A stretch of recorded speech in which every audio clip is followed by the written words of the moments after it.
This is Messina Denaro Matteo, the leader of the Sicilian Mafia Cosa Nostra. By the end of this video, you will know why he's been making headlines after being on the run for 30 years. Born in 1962 in the province of Trapani, Matteo Messina Denaro is the son of a convicted mobster, Francesco Messina Denaro, who had worked for the wealthy Diali family. He became the protege of one of Italy's most feared mobsters, who led the powerful Cosa Nostra, the boss of bosses, Toto Riina, and was famous for being both a party-loving ladies' man and a ruthless killer. He became infatuated with an Austrian lady working in a hotel in Selinunte, and when her supervisor, Nicola Consales, was heard commenting ill about the quote-unquote little mafiosi who were lounging around the hotel, he was then shot dead in Palermo in 1991. 1 year after Consales, another mobster spoke bad about Riina's strategy of frontal assault on the Italian state. Messina Denaro invited Vincenzo Milazzo to a meeting, shot him, and strangled his pregnant partner, Antonella Bonomo. Later on that year, he was part of a gang that tried to murder a policeman, Calogero Germanà.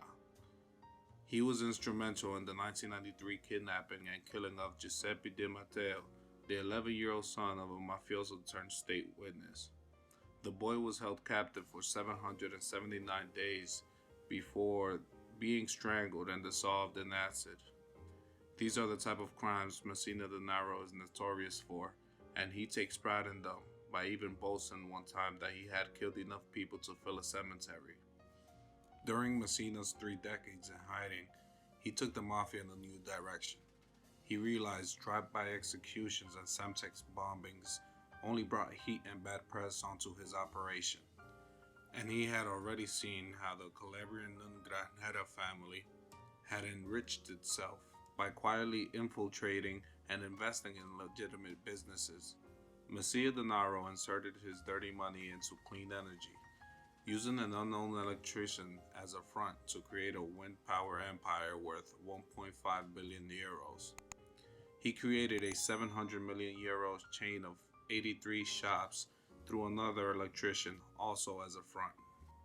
Investigators became suspicious about the various builders and salami makers who were all of a sudden making millions through slot machines, stolen archaeological treasures, transport hubs, building companies, and tourist resorts. And so they began arresting those they suspected of being fronts for the Sicilian Scarlet Pimpernel. In 2011 alone, they arrested 140 suspected sidekicks and frontmen, a few of whom flipped and gave investigators insight into Messina Denaro's business empire. But Messina himself remained elusive. Investigators didn't even know what he looked like. There was only a photograph from 1993 which had been artificially aged. The operation to locate him was called Tramonto, or Sunset, named after a poem written by a 9-year-old Nadia who had been killed in Florence. The breakthrough came when wiretaps of his relative revealed Messina Denaro had colon cancer.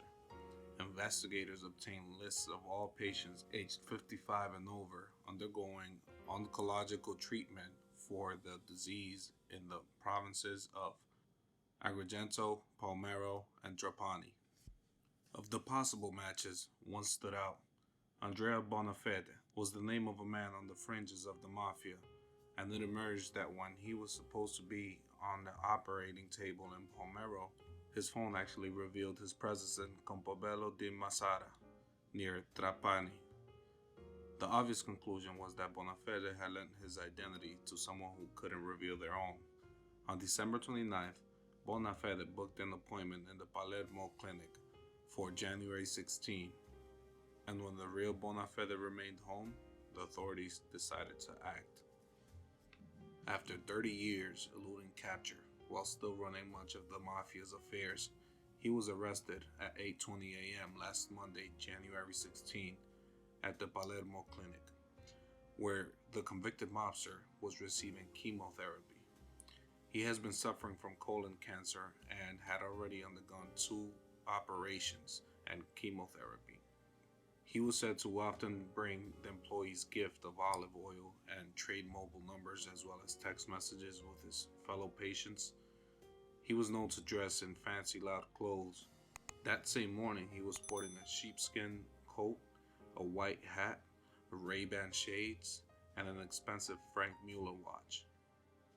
So you must be wondering, how exactly did the authorities approach Messina? Well, Andrea Bonafede, or Messina, was queuing at the check-in of a private medical clinic in Palermo, Sicily. While waiting for his COVID test, he went outside and walked towards the Fiat Brava and the driver that had drove him there. The undercover officials watching him worried that he had noticed he was under surveillance and that he might flee from them. And because of that, a colonel from the Carabinieri Sicily militarized police decided to move in. He stopped and asked, "Are you Matteo Messina Denaro?" To which Matteo replied, "You know I am." The 150 police and Carabinieri who had been in the position inside and outside the clinic suddenly sprang into action. Since his arrest, Mr. Messina Denaro has been held in isolation in a high-security prison near central Italy, city of L'Aquila. The accused Italian Mafia boss avoided the media glare for another day when he was unable to attend a court hearing in Sicily on Thursday. During the first hours in prison, the boss was calm and smiling, some witnesses said. Denaro had 30 years to nominate his successor, hide his money, and make evidence and his illicit dealings disappear. It was later revealed that he had been living in a modest apartment building near the center of Campobello di Mazara, a town in the Western Sicilian province, Trapani, just a few kilometers from his hometown of Castelvetrano. He is believed to have lived there for the past year, judicial sources said. Perfumes, designer clothes, and sex pills were found there on Tuesday. Investigators say that Denaro was protected by politicians and entrepreneurs during his 30 years on the run. But he was also protected by Omerta, the code of behavior in communities across southern Italy that places importance on silence in the face of questioning by authorities or outsiders, often reflecting a lack of trust towards institutions of the state. On Thursday, authorities confirmed they had uncovered the second hideout used by the mobster, which Italian police reportedly told the BBC was found at the back of the wardrobe that was a movable base covered in clothes. The discovery set off speculation that the police might find a so-called archive, once owned by Toto Riina, the last boss of all bosses, who died in 2017. Mr. Messina Denaro was very close to Mr. Riina, whose leadership stretched all over the Sicilian mafia families. The particularly mythical figure of a boss of bosses ended in 1993 with the arrest of Palermo hideout of Salvatore Toto Riina, who had been Italy's top fugitive for 23 years. For days, investigators have been sifting through every inch of the hideouts in Campobello in search of the confidential documents, since a police informant had said to them that the collection of Mr. Riina's notes had been given to Mr. Messina Denaro and might shed light on the connections between the mafia and national politicians, but investigators have yet to establish that such a trove exists. After Matteo Messina's capture, I know a lot of people started wondering and asking themselves, are there still Italian mobsters in America? Well, while the Mafia, also known as La Cosa Nostra, may no longer possess the robust national presence and influence it once had, it remains a significant threat in the New York metropolitan area, New England, Philadelphia, Chicago, and Detroit. If you enjoy content like this, make sure to subscribe because I am actually in the process of recording multiple videos. The next one that I will upload most likely next week will be about 5,000 Mafia members who recently just got indicted in Australia. So yeah, if you like this type of content, make sure to subscribe, leave a like, and leave some feedback down in the comments section. And also let me know what you think about this case. This is insane. 30 years on the run?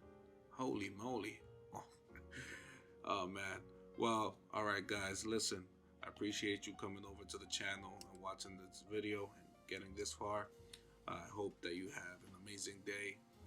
Peace and blessings to all of you. Until next time.